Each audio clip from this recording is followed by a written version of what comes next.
Lance Mechanics here today, and if you're clicking on this video, you're going to want to know about the 1.5 liter turbo. Did you buy a lemon, or do people not know what they're talking about? In this video, I'm going to talk about my personal experience dealing with this engine and why people are shotgunning parts at it for no reason. Things aren't as bad as you really think they are. So let's get into it. So I'm sitting in my 2022 Honda Civic. This thing's been a fantastic car. I've had it for almost 3 years now, and it hasn't let me down. And I'm going to go through basics here for checking if you have a problem. So the first thing we're going to do is start this up and see what it does. Nothing special here. So what I'm looking for is RPM fluctuations. So we're going to start it here. Turn the music off. Darn gimbal. So right now it's steady. See how far I can zoom in. I don't feel any misfires. It is a little erratic. That's unfortunate, but that's normal on these. So if there was going to be a problem, it'd be within the first 30 seconds of firing this up. You'd feel a really rough idle. That would be going up and down, and you might even have an engine light come on, and it'll self-clear pretty quick. That's the problem with these engines is it happens in the first 30 seconds, and then after that, it's fine all day. It might even be fine for a few days. It's after it sits for a while. So let's talk more about the initial startup is one way to test if you have a bad head gasket. I know it sounds funny, but seeing what it does on startup is very important. The next thing you're going to do is go to the hood and pop it, and we're going to check something else. So one of the next big things you're going to check is the overflow tank. So your coolant reservoir, overflow tank. If this thing is empty or not at the full mark when hot, you probably have a bad head gasket. This is one of the first places I go to. It's a very good telltale sign that you have issues. You could put on the... You can't really do it on this one, but you could put on the head gasket tester on the radiator caps here. That helps, but this is usually my numero uno go-to for finding bad head gasket. So another good easy check is having a boroscope, something with a camera that can get into the cylinder. This takes a bit of patience, and I know garages aren't patient, but if I suspected a head gasket, the cheapest way to do it is let the thing sit in the parking lot, pull a coil on a spark plug, and wait a few days. Because if you have a bad head gasket on a 1.6 liter, and don't quote this as law, is between cylinder 3 and 4 and 2 and 3, you're most likely going to have coolant pool up on the top of the head, or the top of the piston. And this is the misfire, the telltale sign when you start the vehicle in the morning. So nothing is better than a visual for the customer and your peace of mind. So I'll give you a little demonstration here. I'll put it in this little Hyundai. So I just got this here as a little example. I'm going to show you here on the screen. So that's the inside. That piston is clean, but if you had a bad head gasket, you'd see coolant around the edges down on the bottom, and you just see signs of water, which you don't see signs of water inside a combustion engine. So that is a very good telltale sign. Highly recommend getting one of these if you're going to start working on Hondas. Ugh.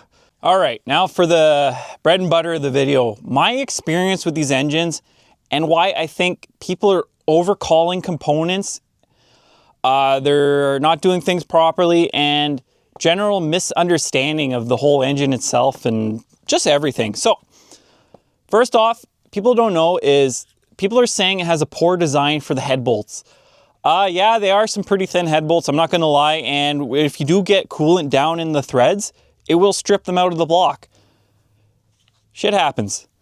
And a lot of people at the same time, they're saying the heads are warped. I want to be honest here. How many dealerships or garages are going to have a $400, $500, $600 straight edge for testing heads and proper feeler gauges? I guarantee you they're far and few between.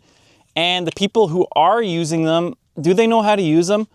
I went into a shop once and I seen this machine straight edge sitting on a table, laying down flat. So for people who don't know in the comments, that is no good. These machine straight edges are to be hung up, and the whole weight is supposed to be vertical. At no point do you leave them on a bench or surfaces. They're a precision calibrated instrument. They must be treated as such. And so many times I've gone in and seen that and I'm like, oh my goodness, I wouldn't trust that, especially with tolerances. For example, on the 1.5 liter engine, the head has 2 to 3 thou. I know from experience, you can get up to 5 thou and that thing will still successfully seal. But now, if your device used for measuring when you put it across the head and you're putting your feeler gauges in isn't calibrated properly, or it's just screwed, you're gonna get wrong readings and you're gonna call an expensive part. So I personally don't think the cylinder heads on a Honda are all that expensive. $1,300 Canadian. The problem is a lot of these techs do not know how to install valves or cams onto a head. On a Honda, it is a beautiful process. You know how many times I've had burnt valves come in, pull the head, swap a new one in there, 1, 2, 3 valve grinding compound, 3 times. That's all it takes. The people that are doing this, throw your license out.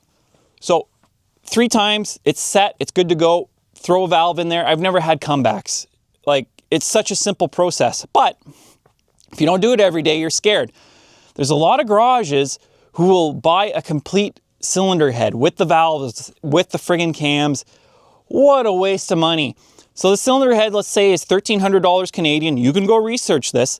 Now you're throwing in unnecessary cams, valves, springs, all this stuff you didn't need, and that becomes a $5,000 head. At no point did you need all that stuff. All right, so we're at the head. Let's move on past the head. A head gasket on this engine is $50. We're in the point in time where mechanics will call every gasket on the engine because 1, it will save time. 2, it's all fresh. You don't have any comebacks from leaks. That's fair enough. But at the end of the day, Honda gaskets are designed to come off and go back on. There's very few reusable gaskets this day and age, but most of them on a Honda are reusable, except the head gasket, maybe the exhaust gasket. And I find it odd that these head gasket sets and whatever add another $500 when if you're just going in, you're doing a head job, you can do just the head gasket. Honda is phenomenal for that. So that's an extra added cost. If you're pulling the engine apart and you didn't call the head, definitely plan to have some carbon cleaning done on the valves while it's out. For those who don't know, it's walnut blasting. It uses a vacuum cleaner and pressurized air and a nozzle that sucks it from a tank. So you're doing it on the bench. You can do it very quick, especially if you have the cams out and you're doing swaps, or if you don't have the cams out, just rotate it each time there and you'll see the close on the valves, and you can do a pretty good cleaning. Something that should be sold if you're doing a head gasket at this point. So now, I want to talk about the engine block and my experience and the way I did it on Hondas, which are completely different than what I see in the videos. And once I explain how I did the engines, you're going to be like, oh, so the engine block, when you pull the head off, so I'm just going to explain what I did. I'd bring the engine in, crawl under, disconnect the fly plate or the flywheel or flex plate or whatever you want to call them. I'd get all the blocks on the bottom, disconnect the exhaust from down below, and whatever else I can get from down below. So next, I wouldn't remove the subframe. Hell no, I'm not removing the subframe. I don't want to do an alignment. That's extra cost. So what I did is I disassembled the engine in the engine bay. I know it's going to seem wild. You're like, oh, who does that? I do it. And the reason I did that is once I have the head off, once I have all the accessories off, that block weighed 55 pounds. Here's 55 pounds. This is a Honda engine right here in your arm. So try not to damage my block.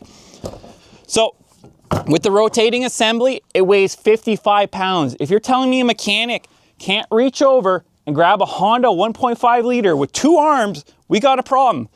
50 pounds is the bare minimum you need to work in this trade.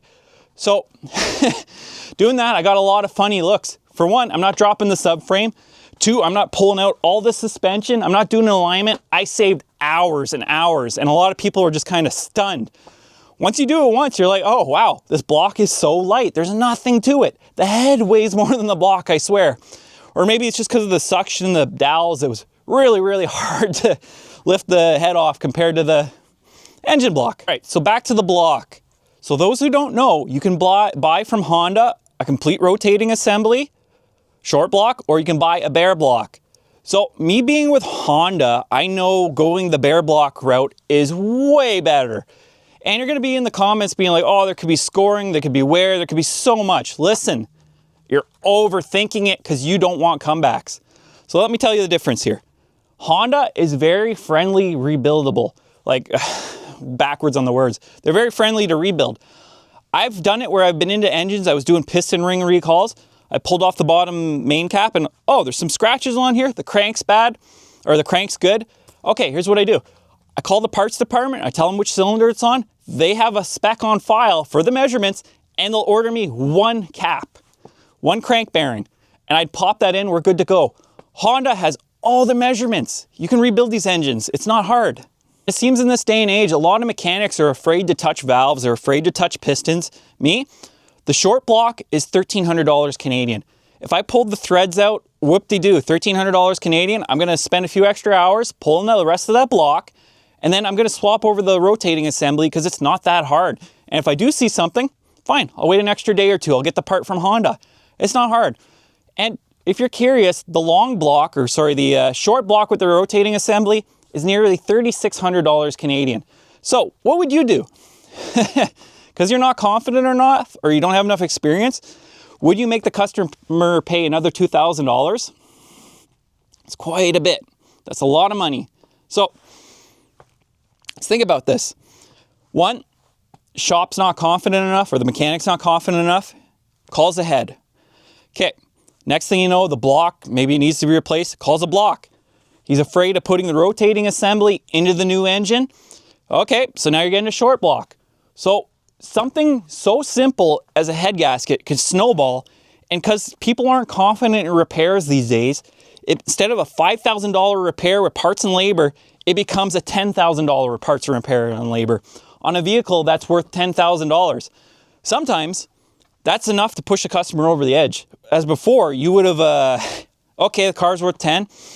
I could put $5,000 into it. I can do that. But we're in the day and age where people don't quite understand what they're doing. And I see it all over YouTube, and it's frustrating. And I'm trying to get back to where people aren't afraid to repair things. And that's a difficult subject. And as far as difficult subjects go, yes, customers can be one half of the problem. Mechanics are another half. It's a vicious cycle. Nobody wants comebacks. Customer wants peace of mind. That's fair enough. But at some point, you got to just put your foot down and say, I'm confident, and explain to the customer and go with it. I've never not had issues doing that. A lot of the time, it will come back to haunt you if you don't do it right, but doing a full explanation, writing it down, explaining everything, hey, I want to save you like $5,000. I'm sure they'll appreciate it, but at the same time, I'm not saying go out and do that if you're a mechanic. You still need to be competent in what you do. You need to be familiar with what you do. Just watching this video and say, I'm going to attempt it. No, you need experience. I say, if this one job takes you a week, let it be slow the first time. If it takes you a long time the first time, that's great. Cover all your, ducks in a row. Get your ducks in a row. Take your time. And then the next one, see if you can have that, and then have it and have it and have it until you're at a comfortable pace. But just watching the video and saying, I'm going to do that next time. No, you got to be patient. You got to learn. Take your time. And as you become confident doing something like this for the customer, you might experience it in other areas. So it blows people's mind when I say, we still repaired manual transmissions at Honda. I could have that transmission out in 3 hours and it was tore apart on the bench in like 20 minutes. Okay, dog rings, okay, spacer. I found the issue. Ordering the parts, throw it back together, it's out. Like, I don't know any brand still doing that. It's still common on Hondas. I wouldn't pull apart the CVTs because they always wanted them back. Automatic transmissions are kind of the way of the dodo. But at least I still got to repair things. And Honda was very good for like R&Ring piston rings and doing stuff like that. So we had engines apart all the time, and we can nip things in the bud as we've seen them go. Like I said, it takes some time and you got to get confident in it, and it's something you just, repetitiveness. Yeah, if you got a 1.5 liter turbo in a Honda, don't panic. Do your research. Make sure you find a good mechanic. We're in the day and age where I think specialization is the way to go. I can work on every brand, but really I should stick with Hondas because I'm very familiar with them. I can bring this information. I can show people when I actually get one in here how easy it is. I could tackle Fords. I could tackle Hyundais and Kias. I got a lot of experience in those and high-end brands, but specialization is the future. So try and find a shop if you have one of these cars and you're paranoid, and follow the steps in the beginning of the video. I said, like, here's what you need to watch: rough idle on startup, check for coolant loss in your overflow tank. Little things like that will save you money in the long run, because if you can catch them early, it won't be catastrophic. But at the same time, if you catch it early, find a mechanic you trust, do your research, do the vetting process, and things will be cheaper. We are in the day and age where they may want to spend $4 or $5,000 on a replacement engine. Well, that engine's going to have mileage on it. Sometimes it's good to go with a new gasket or a new head or a new block, or none of the above, just do the head gasket. But throwing in whole rotating assemblies and all these extra parts just really add up into not necessary, in my opinion, and we got to get away from this. So yeah, you made it this far into this long video. Lance Mechanics, watch some of my other content, subscribe, and have a good one. Take care.